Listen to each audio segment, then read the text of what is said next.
South India Shopping Mall, The Wedding Mantra, Sarikotta Wedding Collection, South India Shopping Mall.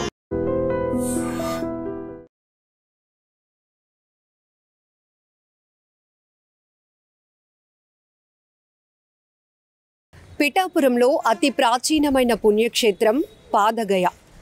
ఇక్కడ స్వామివారు శ్రీ కుక్కుటేశ్వరుడుగా స్వయంభూవుగా వెలిసినటువంటి క్షేత్రం కాబట్టి శ్రీ కుక్కుటేశ్వర స్వామివారి దేవస్థానంగా ఈ ఆలయం విరాజిల్లుతోంది.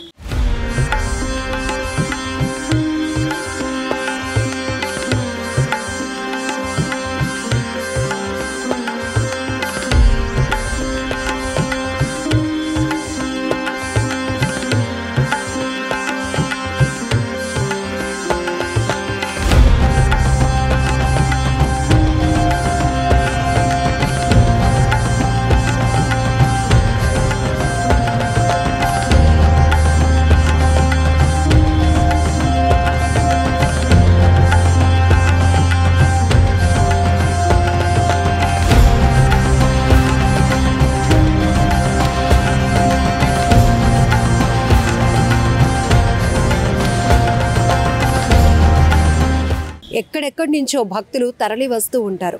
ఎంతో హిస్టారికల్ టెంపుల్. ఇక్కడ ఒక చరిత్రే ఉంది. గయాసురుడు అనే రాక్షసుణ్ణి త్రిమూర్తులు వధించిన తర్వాత ఆ 3 భాగాలు ఏవైతే పడ్డాయో ఇక్కడ పిఠాపురంలో ఈ పుష్కరిణి వద్ద పాదాలు పడటం వల్ల ఇది పాదగయగా ప్రసిద్ధిగాంచింది. ఇక బీహార్లో సిరోగయ, ఒరిస్సాలో నాభిగయగా మొత్తం 3 క్షేత్రాలు కూడా ఎంతో ఆధ్యాత్మికంగా ప్రాచీన పుణ్యక్షేత్రాలుగా విరాజిల్లుతున్నాయి. ఇక్కడ పిఠాపురంలో ఉన్నటువంటి ఈ పాదగయ గురించి ఇక్కడ స్వామివారు స్వయంభూగా శ్రీ కుక్కుటేశ్వర స్వామివారిగా భక్తుల పూజలు అందుకుంటున్నారు. మరిన్ని విశేషాలు అడిగి తెలుసుకుందాం.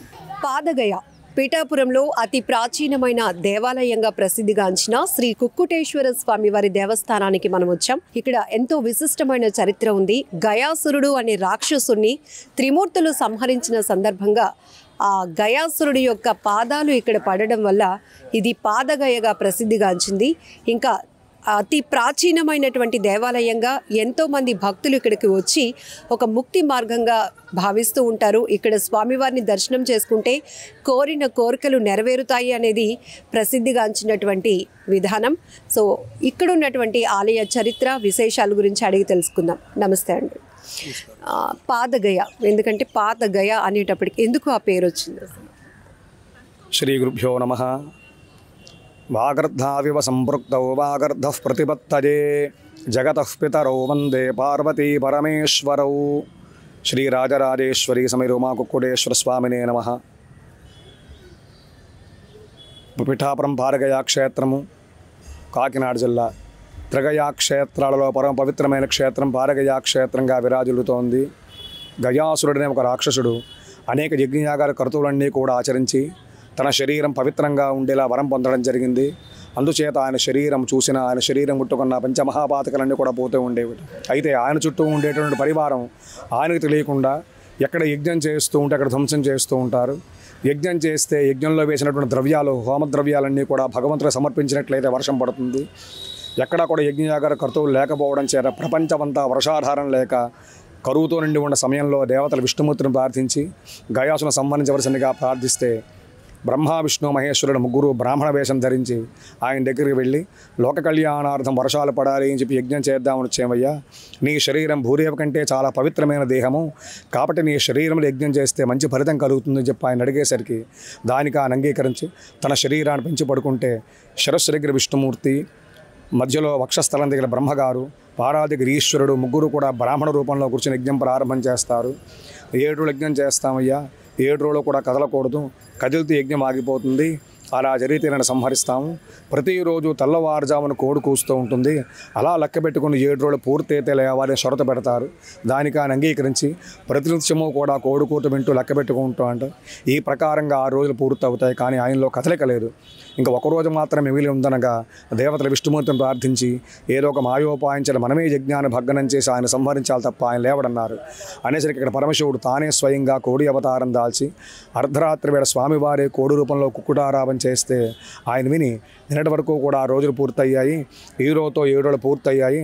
తెల్లవారుజాము అయిందేమో, యజ్ఞం అయిపోయింది అనుకుని ఆయన లేవడం జరిగింది. దాని కారణం యజ్ఞం ఆగిపోతుంది.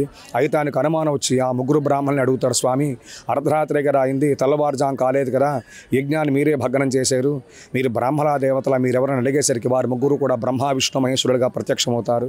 ఆయన వాళ్ళని అడుగుతాడు, ఎందుకు ఇలా చేశారు స్వామి, నా వల్ల ఏమిటి పొరపాటు జరిగిందని అడిగేసరికి, నీ యొక్క పరివారం ఎక్కడా కూడా యజ్ఞయాగాల కరుతులు జరగనట్లేదయ్యా, వర్షాధారం లేక ప్రపంచమంతా కూడా కరువుతూ ఉంది, అందుచేత ప్రత్యక్షంగా నీతో యుద్ధం చేద్దామంటే నీవు ఎటువంటి పొరపాటు చేయలేదు, పరోక్షంగా నీ వల్ల ధర్మానికి హాని కలుగుతోంది, నేను సంహరిస్తే తప్ప వేరే మార్గం లేదయ్యా, రాజుకొని యొక్క బాధ్యతను విస్మరించడం చేత ప్రపంచమంతా కూడా కరువు వచ్చింది, దీనికి శిక్షార్హుడు నీవే అని చెప్పేసరికి దానికి ఆయన అంగీకరించి నా వల్ల ఇంత పొరపాటు జరిగింది కాబట్టి నన్ను శిక్షించమని అడుగుతాడు. అప్పుడు దేవతలు, నీవు ధన్యజీవయ్యా, నీకేం వరం కావాలో కోరుకోమనగానే ఆయన ఏం చెప్తాడంటే, నా శరీరం 3 భాగాలు చేయండి, అవి పుట్టిన ప్రదేశాలు 3, నా పేరు గయాసురుడు కాబట్టి గయాక్షేత్రాలు అవ్వాలి, అక్కడ బ్రహ్మ విష్ణు మహేశ్వరులు మీరు ముగ్గురు ఉండాలి, ఆ 3 గైలలో చనిపోయిన బద్దరకు ఎవరికైనా పిండ ప్రదానాలు శ్రాద్ధకర్మలు ఆచరిస్తే వారి పితృదేవత నా ద్వారా మోక్షాన్ని పొందాలని చెప్పి అడిగేసరికి విష్ణుమూర్తి ఆ వరం అనుగ్రహించి ఆ శరీరాన్ని సుదర్శన చక్రం చేత 3 భాగాలుగా చేస్తే శిరస్సు, వక్షస్థలం, పాదాలు, శిరస్సు పడిన ప్రదేశం బీహార్ గయాక్షేత్రము, అక్కడ విష్ణుభారం ఉంటుంది, వక్షస్థల భాగం ఒరిస్సా రాష్ట్రం జాజిపూర్ నాభిగయా క్షేత్రము, అక్కడ బ్రహ్మగారు వేదికగా ఉంటారు, గయాసుడికి పారంపడిన ప్రదేశం ఈ క్షేత్రం పారగయా క్షేత్రంగా విరాజిల్లుతోంది. ఇక్కడ శ్రీ స్వామివారి ఈశ్వరుడు అర్ధరాత్రులు కుక్కుడారావం చేసి కోడి రూపంలో లింగ రూపంలో లోపల స్వయంభూగా వెలిసి ఉన్నారు. కోడిని కుక్కుటము అంటారు, అందుచేత స్వామివారిని కుక్కుటేశ్వర స్వామి అని చెప్పి పిలుస్తూ ఉంటారు. అయితే ఈ 3 క్షేత్రాలు ఎవరైతే పితృదేవతలు పిండ ప్రదానం చేస్తారో వారి పితృదేవతల మోక్షాన్ని పొందాలని చెప్పి ఆయన వరం కోరడం చేత ఇక్కడికి ఇతర రాష్ట్రాల నుంచి చాలామంది వచ్చి పితృదేవతల ప్రీతిగా ఇక్కడ పిండ ప్రదాన కార్యక్రమాన్ని కూడా చేస్తూ ఉంటారు. అదేవిధంగా స్వామివారికి అభిషేకాలు చేస్తూ ఉంటారు. ఇక్కడ శ్రీ స్వామివారి నైరుతి దిగ్భాగంలో దత్తాత్రేయ స్వామి స్వయంభూగా వెలిసి ఉన్నారు. పిఠాపురంలో 13వ శతాబ్దంలో సుమతీదేవి రాడశర్మ అనే బ్రాహ్మణ దంపతులు ఉండేవారు. వారికి 2 సంతానము. ఆ ఇద్దరు కూడా అంగవైకల్యంతో ఉండడం చేత చక్కనైన సంతానం కలగాలి అని చెప్పి రోజు కూడా దత్తాత్రేయ స్వామిని సేవిస్తూ ఉంటే కొంతకాలం అయిన తర్వాత ఆ స్వామివారికి అనుగ్రహం కలిగి సన్యాసి వేషం ధరించి భిక్ష స్వీకరించేసరికి వారింటికి వెళ్ళి భిక్ష స్వీకరించి తల్లిని అడుగుతారు, సుమతీది ఏం కావాలమ్మా నీకు అని అడిగేసరికి ఆమె ఏం కోరిందంటే, స్వామి 2 పిల్లలు కూడా అంగవైకల్యంతో ఉన్నారయ్యా, అమ్మాని పిలిచావు కాబట్టి నీవే నాకు సంతానంగా కావాలి అని కోరిందటండి. అప్పుడు ఆవిడ కోరిక ప్రకారము దత్తాత్రేయ స్వామి వారి శ్రీపాదవల్లభుడుగా పిఠాపురంలో వారికి ఇక్కడ జన్మించారు. వారికి దర్శనమిచ్చి లోపల స్వామివారి స్వయంభూగా వరిసినట్టుగా చరిత్రలో ఉంది. ఎక్కడైనా సరే స్వామివారి పాదుకలు ఉన్నాయి తప్ప దత్తాత్రేయ స్వామి స్వయంభూగా వరిసిన ప్రదేశం పారగయా క్షేత్రంలో స్వామివారి నైరుతి దిగ్భాగంలో మాత్రమే వెలిసినట్లుగా చరిత్రలో ఉంది. అదేవిధంగా స్వామివారి ఉత్తర దిగ్భాగంలో అష్టాదశ శక్తి పీఠాల్లో పరోశక్తి పీఠము అమ్మవారు పురుహూతిగాదేవి. దక్షిణయజ్ఞం జరిగిన తర్వాత సతీదేవి శరీరాన్ని విష్ణుమూర్తి సుదర్శన చక్రముల చేత 12 భాగాలుగా ఖండింపగా అమ్మవారిది ఇక్కడ పీఠ భాగం పడిన ప్రదేశము. అందుచేత ఈ క్షేత్రానికి పీఠికాపుర క్షేత్రంగా విరాజిల్లుతోంది. మొదటిసారిగా పురూరవుడైన ఇంద్రుడు అమ్మవారిని సేవించడం జరిగింది. అమ్మవారు ప్రత్యక్షమైతే ఏం వరం కావాలని అడిగితే నా పేరు మీదుగా నీ పూజలు అందుకోవాలని చెప్పి ఆయన కోరడం చేత ఆయన పేరు పురుహూతుడు. అందుచేత ఇక్కడ అమ్మవారిని పురుహూతిగా దేవి అని చెప్పి కొలుస్తూ ఉంటారు. ఈ అమ్మవారికి వసంత నవరాత్రులు, దేవీ నవరాత్రులు కూడా జరుగుతాయి. అదేవిధంగా స్వామివారి దేవేరి రాజరాజేశ్వరి అమ్మవారు, ఈ అమ్మవారిని శంకరాచార్య స్వామివారే స్వయంగా ప్రతిష్ఠ చేసినట్లుగా చరిత్రలో ఉంది. ఈ అమ్మవారికి రాజరాజేశ్వరి అమ్మవారికి దేవీ నవరాత్రులు జరుగుతాయి. అదేవిధంగా దత్తాత్రేయ స్వామివారి దత్త పూర్ణిమ మార్గశిర పౌర్ణిమ నాడు స్వామివారికి 7 రోజుల ముందుగా దత్త సప్తాహ దీక్షగా చేస్తారు.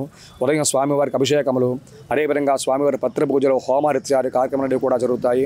అదేవిధంగా శ్రీ కుక్కుటేశ్వర స్వామివారి వార్షిక కళ్యాణ మహోత్సవంలో మాఘమాసంలో బహుళ ఏకాదశి నుంచి పాల్గొన శుద్ధ పాడ్యం వరకు కూడా జరుగుతాయి. లక్షలాది ప్రజలతో కూడా వచ్చి ఇక్కడ స్నానం ఆచరించి స్వామివారి దర్శనం చేసుకుంటారు. ప్రతినిత్యము కూడా ఇక్కడ స్వామివారికి కుక్కుటేశ్వర స్వామివారికి అభిషేకములు, దత్తాత్రేయ స్వామికి అభిషేకము, అదేవిధంగా అమ్మవారికి శక్తిపీఠ అమ్మవారికి పురుహూతి గారి కుంకుమార్చనలు కూడా ప్రతినిత్యము కూడా జరుగుతూ ఉంటాయి. అదేవిధంగా దూర ప్రాంతం వచ్చిన భక్తులు 50 మందికి కూడా దేవస్థానం వారి నిత్యము కూడా అన్నదానం ఏర్పాటు చేయడం జరిగింది. కాబట్టి భక్తులు 50 మంది యొక్క విషయాన్ని గమనించి భక్తులు 50 మంది కూడా వచ్చి స్వామివారిని ధరించి కృపక పాత్రలు కావాల్సిందిగా కోరుచున్నాం. పారగయా క్షేత్రం, పిఠాపురం, కాకినాడ జిల్లా. స్వామి, ఎన్నేళ్ల క్రితం ఈ ఆలయం అనేది వెలుగులోనికి వచ్చింది? ఇప్పుడు అంటే భక్తుల సౌకర్యార్థం అన్ని డెవలప్మెంట్ చేయడం కనపడుతుంది. ఒకప్పుడు ఎట్లా ఉంది? ఈ స్వామివారి స్వయంభూమూర్తిగా 1000 సంవత్సరాల నుంచి కూడా స్వామివారి ఇక్కడ వెలిసి ఉన్నట్లుగా చరిత్రలో ఉంది. అయితే పిఠాపురం మహారాజా వారి యొక్క స్వామివారికి కొన్ని ఎకరాలు రాసి ఇవ్వడం జరిగింది. ఆ తర్వాత దీన్ని గవర్నమెంట్ తీసుకుని ఇదంతా కూడా డెవలప్మెంట్ చేయడం జరిగింది. దూర ప్రాంతం వచ్చిన భక్తులందరికీ కూడా ఇక్కడ వసతి సౌకర్యాలు ఏర్పాటు చేయడం జరిగింది. అదేవిధంగా జలప్రసారము, నిత్యము కూడా అన్నదానము, వారి యొక్క గోత్రనామంతో నిత్యము కూడా అభిషేకాలు కానీ పూజలు కానీ పితృదేవతల ప్రీతిగా అనేక రకాల కార్యక్రమాన్ని కూడా దేవస్థానం ద్వారా పరోక్ష సేవను కూడా ఇక్కడ ఏర్పాటు చేయడం జరిగింది. కాబట్టి భక్తులు యావన మంది కూడా ఒక విషయాన్ని గమనించవలసిందిగా కోరుచున్నారు. మొదటి నుంచి కూడా ఈ పుష్కరిణి ఇక్కడ ఏర్పాటైంది. పుష్కరిణి స్నానం యొక్క ప్రత్యేకత, ఈ యొక్క పుష్కరిణి గయాక్షేత్రం అంటారండి.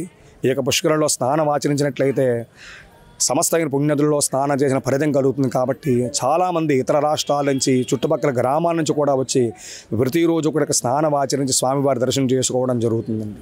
శ్రీ కుక్కుటేశ్వర స్వామివారిని దర్శనం చేసుకోవడానికి వివిధ రాష్ట్రాల నుంచి కూడా పెద్ద ఎత్తున భక్తులు తరలి వస్తూ ఉంటారు. ఇక్కడ మీరు మహిళా భక్తుల్ని చూస్తున్నారు. ఎక్కడి నుంచి వచ్చారు మాట్లాడదాం? హైదరాబాద్ నుంచి. హైదరాబాద్ నుంచి చాలా ఎక్కువ మంది ఉన్నారు. మేము యాక్చువల్లీ ద్వారకా తిరుమల సేవకు వచ్చినాము.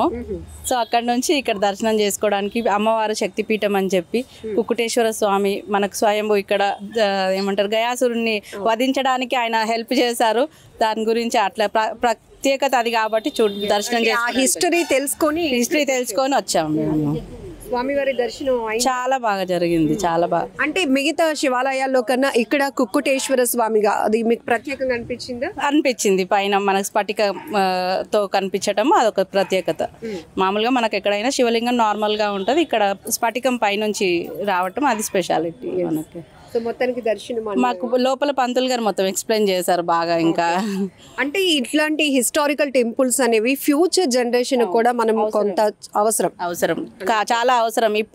ఇప్పుడు జనరేషన్ కొంచెం మీడియా ద్వారా కొద్దిగా తెలుస్తుంది. మీ అట్లాంటి వాళ్ళు ఇంకా దాన్ని ఇంకా ఎక్కువ చేయాలి. Thank you so much. నిజంగా ప్రస్తుతం ఉన్నటువంటి సమాజం దేనికి ప్రయారిటీ ఇస్తుంది? ఆర్థిక సంబంధాల చుట్టూ మాత్రమే తిరుగుతుంది. మళ్ళీ ఎన్నికలంగానే చాలా విరక్తి కలుగుతాం.